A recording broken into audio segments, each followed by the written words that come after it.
Hello everyone, this is Surabhi. Welcome to Study Hacks. कैसे हो सब? आई होप आप लोग सब ठीक है, अपनी स्टडी को अच्छी तरीके से कवर अप कर रहे हैं। डिस्कशन जो रहेगा आज का यानी कि 17 नवंबर का, वो काफ़ी ज़्यादा इंपॉर्टेंट होगा। प्रीवियस आपके जो एग्जाम्स हो चुके हैं और जो हो रहे हैं उसमें कई सारे क्वेश्चंस आपको देखने को मिले होंगे जो मैं यहाँ पे डिस्कस कर रही हूँ। और आने वाले टाइम में भी जो एग्जाम्स आपके आने वाले हैं उसमें भी आपको देखने को मिल सकते हैं क्वेश्चंस। ठीक है, तो ध्यान से आप लोगों ने पूरे लेक्चर को सुनना है। अगर कोई भी डाउट होगा तो अपने डाउट्स को ज़रूर क्लियर करने की कोशिश करनी है, यानी कि कमेंट बॉक्स में अपने डाउट्स को शेयर करना है, ताकि मैं आने वाले टाइम में आपके डाउट्स जो हैं वो क्लियर कर सकूं। आज का डिस्कशन जो है वो हम लोग स्टार्ट करते हैं। सबसे पहले जो भी हाल ही में न्यूज़ में है, S-400 सिस्टम। S-400 सिस्टम यानी कि हम रशिया से ये क्या कर रहे हैं, परचेज कर रहे हैं। तो इसका जो डिलीवरी का जो प्रोसेस है वो अभी कंटिन्यू है। ठीक है, इसको पार्ट्स में जो है वो डिलीवर किया जा रहा है हमारी कंट्री में। S-400 सिस्टम के बारे में हम लोग जानेंगे आखिर है क्या। पहली बात तो ये, हम ये कहाँ से खरीद रहे हैं, कौन सी कंट्री से? रशिया से। ठीक है, तो रशिया की लोकेशन पहले हम लोगों के लिए जानना बहुत ज़रूरी है। तो आर्टिक क्वेश्चन आपको यहाँ पे देखने को मिलेगा। ठीक है, अलास्का वाला रीजन है यूएसए का, इसके पास है। ठीक है, रशिया की कैपिटल मॉस्को है। Belarus, Ukraine, Kazakhstan, Mongolia, China, इसको जो कंट्रीज है टच करती है, और यहाँ से फिनलैंड भी। ठीक है, तो आई होप आपको ये मैप बेस्ड जो टॉपिक है ये वाला तो क्लियर हुआ होगा। अब हम S-400 सिस्टम की बात करते हैं।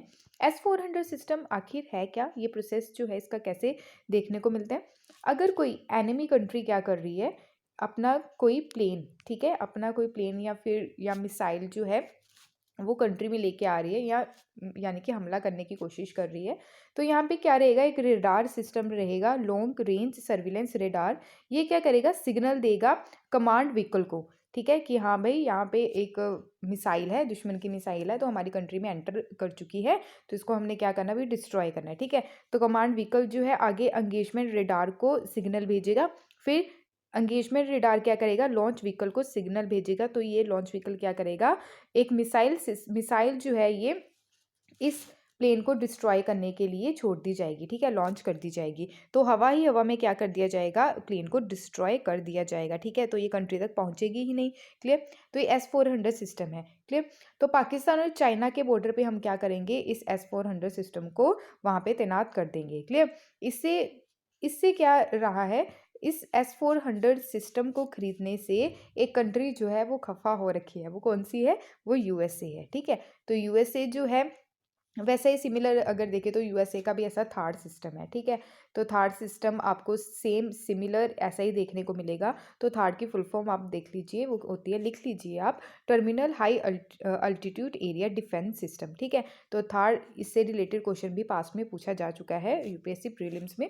क्लियर, तो ये एंटी ब्लास्टिक मिसाइल सिस्टम है ये भी, तो ये यूएसए का है थार्ड सिस्टम। उसी तरीके से इसराइल का भी ऐसा ही सिस्टम आपको देखने को मिलेगा। ठीक है, वो है आयरन डोम। क्लियर, तो ये सिमिलर ऐसे ही जैसे S-400 सिस्टम है। तो इसमें इसमें क्या किया गया, जैसे थार्ड सिस्टम है, अगर यूएसए की बात करें तो थार्ड सिस्टम को यूएसए ने क्या किया, साउथ कोरिया में रख दिया गया था यूएसए के द्वारा, किसके खिलाफ, नॉर्थ कोरिया के खिलाफ। ठीक है, तो इसराइल का भी ऐसा ही आपको सेम ही आयरन डोम सिस्टम भी देखने को मिलेगा। क्लियर, अब बात करते हैं यूएसए आखिर खफा क्यों है S-400 सिस्टम अगर हम खरीद रहे हैं तो। क्योंकि यूएसए क्या चाहता है कि अगर कोई मेरा फ्रेंड है, ठीक है, तो वो मेरे दुश्मन से चीज़ें ना खरीदे। अगर इसके दुश्मन से हमने चीज़ें खरीदी तो वो ये क्या करेगा, अपने फ्रेंड्स के ऊपर क्या लगाएगा, सैंक्शंस लगाएगा। ठीक है, ऐसे आप समझ सकते हैं। क्लियर, आई होप आपको ये समझ में आया होगा। ठीक है, तो इसके बारे में हम बात करते हैं, जो ये इसके द्वारा यानी कि यूएसए के द्वारा जो सैंक्शंस लगाए जाते हैं, ठीक है, वो किसके थ्रू लगाए जाते हैं, वो काटसा के थ्रू लगाए जाते हैं। काटसा की फुल फॉर्म क्या रहती है, काउंटरिंग अमेरिकाज एडवर्सरीज। एडवर्सरीज यानी कि दुश्मन। ठीक है, adversaries through sanctions for India. ठीक है, तो इंडिया जो है, इंडिया के ऊपर इसके थ्रू सैंक्शंस लगाए गए हैं। ठीक है, अक्टूबर 2018 में क्या किया गया, S-400 सिस्टम को लेके हमने रशिया के साथ एक डील साइन की। ठीक है, 5.43 बिलियन US डॉलर की डील थी जो हमने रशिया के साथ साइन की। तो इससे यूएसए जो है वो नाराज़ हो गया। ठीक है, तो यूएसए नाराज़ हो गया, यानी कि डोनाल्ड ट्रंप नाराज़ हो गए। उस टाइम जो प्रेसिडेंट थे डोनाल्ड ट्रंप थे। ठीक है, तो ट्रिम्फ मिसाइल जो सिस्टम है, यूएसए के द्वारा ऑब्जेक्शन उठाया गया। ठीक है, तो थ्रेट था, ठीक है, सैंक्शंस का जो हमारे ऊपर लगाए गए काटसा। ठीक है, तो इंडिया जो है लाइकली, यानी कि इंडिया में जो डिलीवरी की जाएगी किसकी, S-400 सिस्टम की, यानी कि नवंबर के मंथ में अभी की जा रही है। तो रशिया जो है इसको भेज रहा है। काटसा की अगर हम बात करें तो इम्पोर्टेंट ये है, काटसा के अंडर जो है ना, तो 12 टाइप के सेंसस देखने को मिलते हैं। 12 टाइप के सेंसस जो हैं ये देखने को मिलते हैं कार्डसा में, ठीक है। तो उसमें से 2 जो सेंशंस है वो एप्लीकेबल होते हैं किसके ऊपर, यानी कि सीधे सीधे इम्पैक्ट डालते हैं इंडिया रशिया रिलेशन के ऊपर और इंडिया यूएसए रिलेशन के ऊपर। कैसे डालते हैं इम्पैक्ट वो भी हम देखेंगे। ये जो इम्पैक्ट देखने को मिलता है फर्स्ट फेज़ की अगर हम बात करते हैं, यानी कि पहला जो सेंशियस है, ठीक है, 12 सेंशियस में से जो 2 सेंशियस इम्पैक्ट डालते हैं सीधे सीधे किसके ऊपर, रशिया और इंडिया के रिलेशन और इंडिया और यूएसए के रिलेशन पे, ठीक है। वो कैसे, यानी कि प्रोहिबिशन होगा बैंकिंग ट्रांजैक्शन का, क्योंकि आज के टाइम में अगर हम डील करते हैं किसी भी कंट्रीज़ के साथ तो यूएस डॉलर में करते हैं, तो डिफ़िकल्टी देखने को मिल सकती है पेमेंट सिस्टम में रशिया के साथ अगर हम परचेज़ करें S-400 सिस्टम। दूसरा सेंशियस की अगर बात करें तो सबसे ज़्यादा जो कॉन्सिक्वेंसेस इसके जो रिज़ल्ट देखने को मिल सकते हैं, हैवी रिज़ल्ट्स जो हैं, ख़राब रिज़ल्ट होंगे अगर इंडिया और रशिया के रिलेशन इंडिया और यूएसए के रिलेशन की बात करें तो एक्सपोर्ट सैंक्शंस में, ठीक है।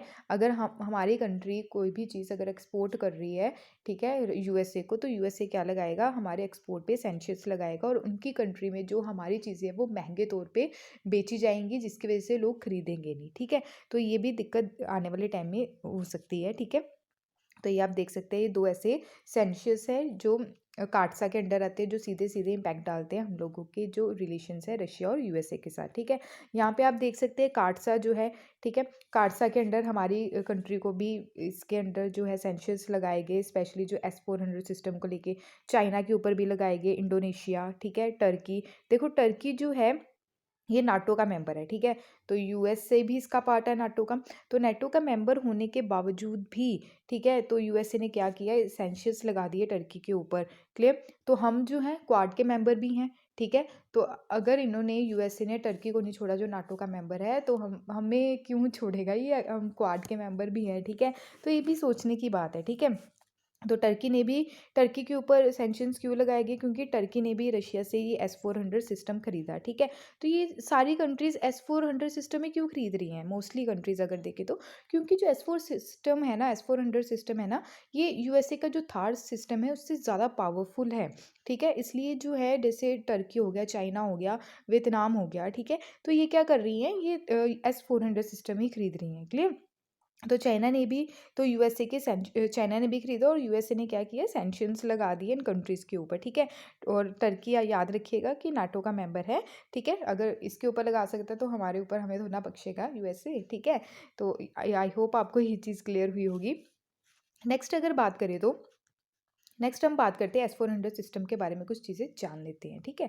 तो S-400 सिस्टम जो है ये आप देख सकते हैं surface to air missile system है, ये पहली बात आप लोगों को याद रखनी है। तो रशिया के द्वारा डिज़ाइन किया गया ये सिस्टम है। तो most dangerous operationally deploy modern long range missile system है ये ऑल ओवर वर्ल्ड की अगर बात करें तो, ठीक है। थार्ड सिस्टम से भी ये ज़्यादा पावरफुल है। तो थार्ड सिस्टम की फुल फॉर्म आप लोगों ने याद रखनी है, और एक कौन सी कंट्री का है, यूएसए का। जो आयरन डोम है वो इजराइल का है, ठीक है। S-400 रशिया का, क्लियर। अगर बात करें सिस्टम जो है इसमें all type of aerial targets ये हिट कर सकता है, ठीक है। इंक्लूडिंग है उसमें एयरक्राफ्ट को डिस्ट्रॉय कर सकता है, अनमैन जो एरियल व्हीकल है उसको, ब्लास्टिक एंड क्रूज मिसाइल को विद इन रेंज, यानी कि 400 किलोमीटर की रेंज तक ये डिस्ट्रॉय कर सकता है। और ऑल्टीट्यूड हाइट की अगर बात करें तो 30 किलोमीटर, क्लियर। तो आई होप आपको ये क्लियर हुआ होगा। यहाँ पे आप देख सकते हैं रशिया, ठीक है, इंडिया के संदर्भ में रशिया यहाँ पे है, क्लियर। तो टर्की जो है यहाँ पे आप देख सकते हैं, टर्की, चाइना जिसके बारे में हमने डिस्कस किया, और यूएसए, क्लियर। तो आई होप आपको ये क्लियर हुआ होगा, ये टॉपिक जो काफ़ी ज़्यादा इंपॉर्टेंट था, डिटेल में मैंने डिस्कस किया है, क्लियर। तो यहाँ पे भी आप देख सकते हैं। तो सैंक्शंस जो है अमेरिका जो कार्डसा सिस्टम है, ठीक है, कार्डसा का जो सैंक्शन का तरीका है, जो थ्रू क्या करता है, ये सैंक्शन लगाता है अलग अलग कंट्रीज़ के ऊपर अगर इसके दुश्मन से अगर हम कोई चीज़ परचेज़ करते हैं तो, ठीक है। तो इसमें सैंक्शंस है 39 एंटिटीज़ जो है रशियन जो डिफेंस इंटेलिजेंस सेक्टर्स हैं, और सेकेंडरी सैंक्शंस जो है कंट्रीज़ के जो एंगेज करते हैं बिजनेस, ठीक है।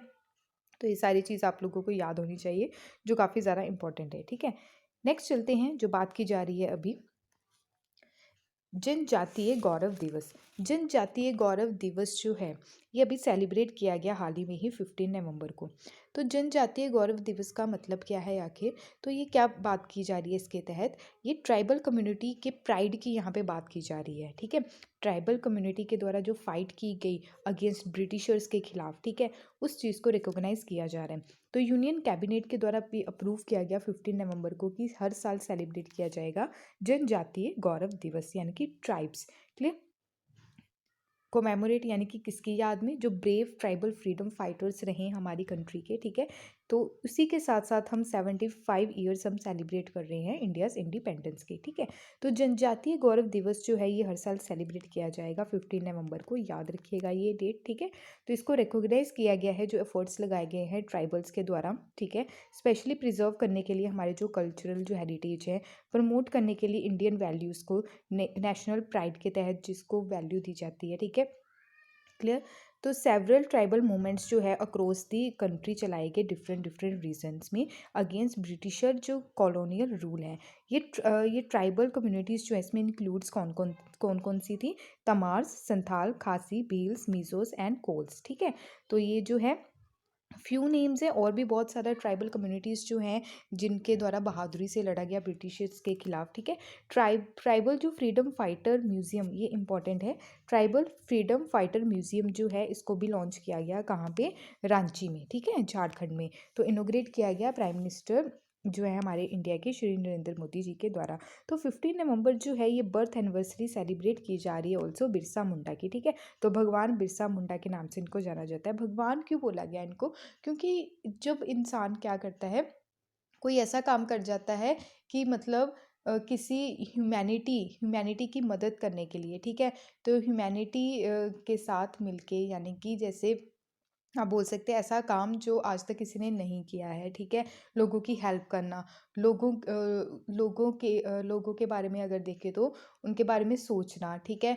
कोई प्रॉब्लम ना आ जाए लोगों के ऊपर, उसको कैसे टैकल करना, ठीक है। तो ये सारी चीज़ें जैसे आप बोल सकते हैं जैसे बिरसा मुंडा जी के द्वारा किया गया। क्लियर? तो इनको एज अ गॉड रिकॉग्नाइज किया जाता है ट्राइबल कम्युनिटीज़ के द्वारा अक्रॉस द इंडिया। तो बिरसा मुंडा के बारे में हम जान लेते हैं। यहाँ पे आप एक भी देख सकते हैं बिरसा मुंडा जी की, ठीक है। तो बिरसा मुंडा जी जो हैं, इनका जन्म कब हुआ? 15 नवंबर 1875 को हुआ, और ये बिलोंग करते हैं मुंडा ट्राइब से, ठीक है। इसी के साथ साथ इंडियन ट्राइबल जो रिलीजियस मेलिनेरियर मूवमेंट इनके द्वारा चलाया गया ब्रिटिश रूल के दौरान, ठीक है। तो ब्रिटिश रूल के खिलाफ था साथ ही साथ। तो 19th सेंचुरी में अक्रॉस द ट्राइबल जितने भी ट्राइबल्स कम्युनिटी है उनमें ये मूवमेंट देखने को मिला, जो आज के टाइम में मॉडर्न डे है झारखंड और बिहार, ठीक है। यानी कि आप देख सकते हैं यहाँ पे इस मैप में देखिएगा, जैसे झारखंड आप ये देख सकते हैं, बिहार है, पहले ये क्या था? एक ही पार्ट था, ठीक है। तो झारखंड जो है ये बिहार से अलग किया गया, कब किया गया? 2000 में, ठीक है। तो ये छत्तीसगढ़ जो है, उत्तर प्रदेश जो है, छत्तीसगढ़ निकाला गया मध्य प्रदेश से, ठीक है। तो उत्तराखंड जो है इसको बाइफ्रिकेट किया गया, ठीक है। तो कहाँ से? उत्तर प्रदेश से, ठीक है। तो ये सारी चीज़ें जो हैं, पहले जो था ये एक ही था सारा, ठीक है। तो बाद में सारी चीज़ जो हैं वो अलग अलग स्टेट्स देखने को मिली, ठीक है। तो आई होप आपको ये सारी चीज़ क्लियर हुई होगी, जो काफ़ी ज़्यादा इंपॉर्टेंट है। नेक्स्ट हम बात करेंगे मुल्ला पेरियार डैम के बारे में। पहले भी मैं इसके बारे में डिस्कस कर चुकी हूँ, अभी जो है ये आपके रिवीजन के पॉइंट ऑफ व्यू से, क्योंकि अभी भी ये न्यूज़ में है, ठीक है। तो यहाँ पे काफ़ी इशू देखने को मिल रहा है केरला और तमिलनाडु के between related to Mulla Periyar dam. तो मुल्ला पेरियार डैम जो है ये काफ़ी ज़्यादा पुराना है, 123 ईयर ओल्ड डैम है ये, ठीक है। लोकेटेड है ये कहाँ पे? मुल्ला पेरियार एंड पेरियार रिवर्स, यानी कि दो रिवर्स यहाँ पे देखने को मिलती है जिसके ऊपर ये लोकेटेड है। तो केरला का इदुक्की जो डिस्ट्रिक्ट है वहाँ पे आपको देखने को मिलेगा, ठीक है। यहाँ पे आप देख सकते हैं, इस मैप में देखें, ठीक है। यहाँ पे इस लोकेशन पे जो मुल्ला पेरियार डैम है सिचुएटेड है, ठीक है। इदुक्की रिजर्वियर है यहाँ पे, ठीक है। तो यहाँ पे मुल्ला पेरियार डैम इस लोकेशन पे है। क्लियर? तो सुरुलियर जो हाइड्रो पावर प्रोजेक्ट है यहाँ पे आप देख सकते हैं। क्लियर? तो ये जो है ये कहाँ पे लोकेटेड है? ये केरला में लोकेटेड है, बट एक बात ये है कि लोकेटेड तो केरला में है, बट ये मैनेज, ठीक है, इसके डिसीजन रिलेटेड टू डैम किसके द्वारा लिया जाता है? तमिलनाडु गवर्नमेंट के द्वारा, ठीक है। तो इसके बारे में भी हम जानते हैं। डैम जो लोकेटेड है कहाँ पे, केरला में है। कौन सी रिवर पे, रिवर पेरियार। बट ऑपरेट किसके द्वारा किया जाता है, मेंटेन किसके द्वारा किया जाता है, तमिलनाडु स्टेट के द्वारा। डैम जो है ये ऑपरेट तमिलनाडु स्टेट के द्वारा क्यों किया जाता है, क्योंकि 1886 में क्या किया गया, एक एग्रीमेंट साइन किया गया महाराजा त्रैवनकोर के बीच और सेक्रेटरी ऑफ स्टेट जो थे इंडिया ड्यूरिंग ब्रिटिश रूल। तो इनके अलावा एक एग्रीमेंट साइन किया गया कि 999 ईयर्स के लिए जो है तमिलनाडु इस डैम को क्या करेगा, इसको मेंटेन करके रखेगा, ऑपरेट करके रखेगा। ठीक है, तो ये यहाँ से हिस्ट्री निकल के आती है। क्लियर। तो यहाँ पे आप देख सकते हैं किसके द्वारा बनाया गया, जॉन पैनी क्विक के द्वारा। ठीक है, ये डैम मुल्ला पेरियार डैम जो है कौन सी रिवर के ऊपर है, पेरियार रिवर के ऊपर है। मुल्ला पेरियार और पेरियार रिवर जो है इसका कॉन्फ्लुएंस यहाँ पे देखने को मिलता है। लोकेटेड कहाँ पे है, इंपॉर्टेंट है ये, कार्डेमन हिल्स जो है इदुक्की डिस्ट्रिक्ट, ये कहाँ पे, वेस्टर्न घाट्स में। वेस्टर्न घाट्स यहाँ पे देख सकते हैं आप, गुजरात से लेकर यहाँ पे तमिलनाडु तक आपको वेस्टर्न घाट्स देखने को मिलते हैं, और वेस्ट बंगाल से लेकर तमिलनाडु तक आपको ईस्टर्न घाट्स देखने को मिलते हैं। तो वेस्टर्न घाट्स में आपको 6 स्टेट्स देखने को मिलेगी, यानी कि गुजरात, महाराष्ट्र, गोवा, कर्नाटका, केरला एंड तमिलनाडु का भी पार्ट आ जाता है वेस्टर्न घाट्स में। ईस्टर्न घाट्स की आप बात करें तो वेस्ट बंगाल है, उड़ीसा, आंध्र प्रदेश एंड तमिलनाडु, 4 जो है ये ईस्टर्न घाट्स में और 6 जो है ये वेस्टर्न घाट्स में। क्लियर है इतना, ठीक है। तो ये था मुल्ला पेरियार डैम से रिलेटेड कुछ जो इम्पोर्टेंट फैक्ट्स थे जो डिस्कस करने थे मैंने, जो इम्पोर्टेंट है, जो एग्ज़ाम में पूछे जा सकते हैं।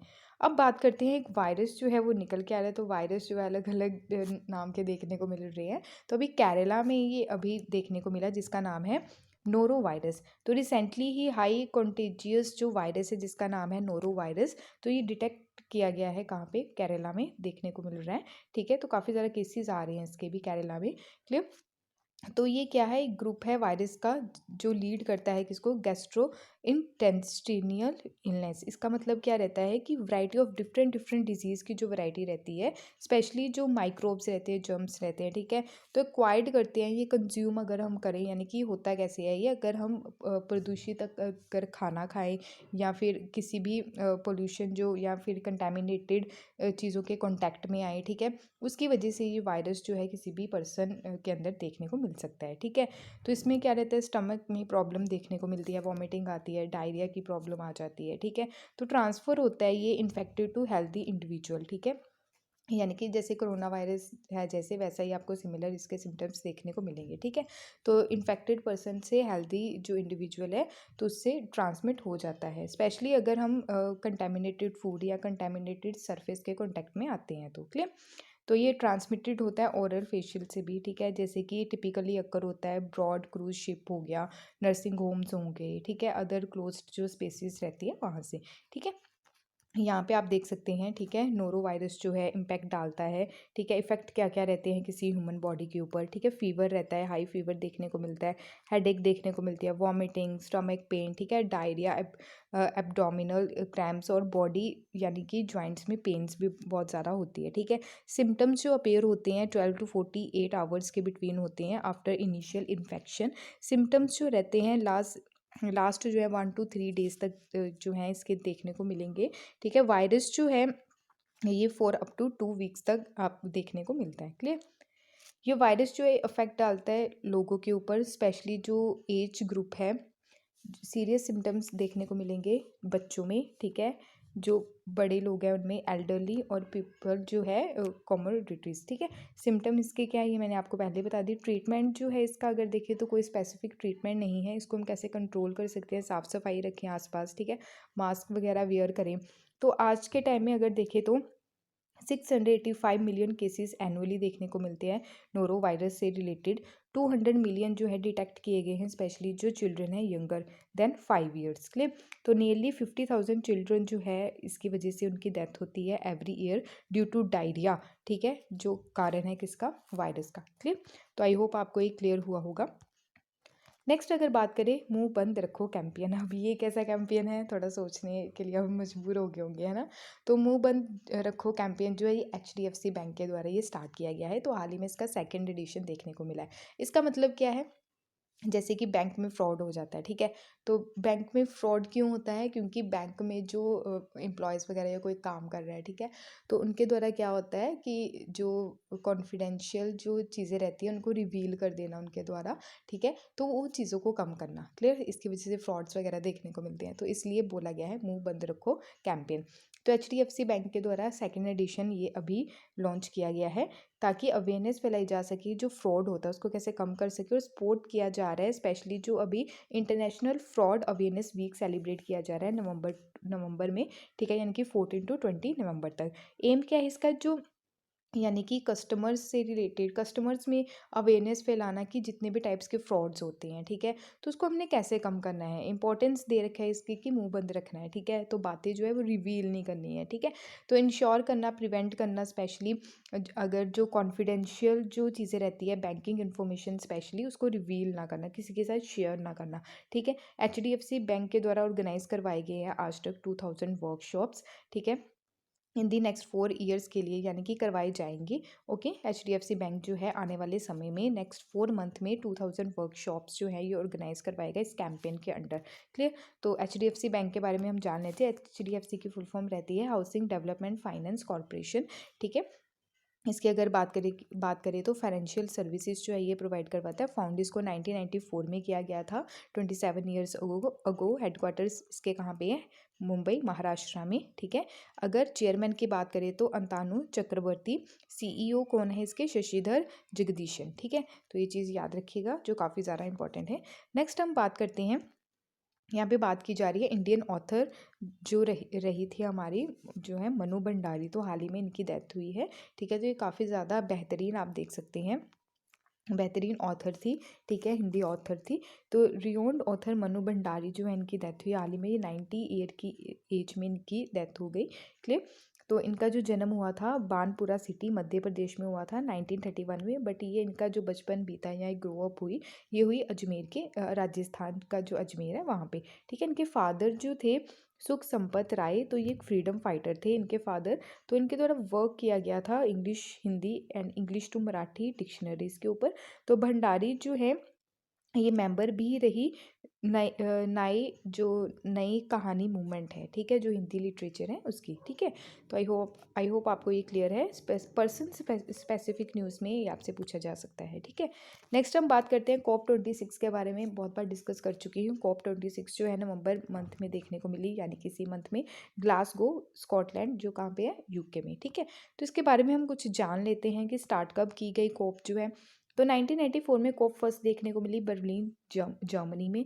1997 में COP 3 क्योटो प्रोटोकॉल इसके तहत देखने को मिला, ठीक है।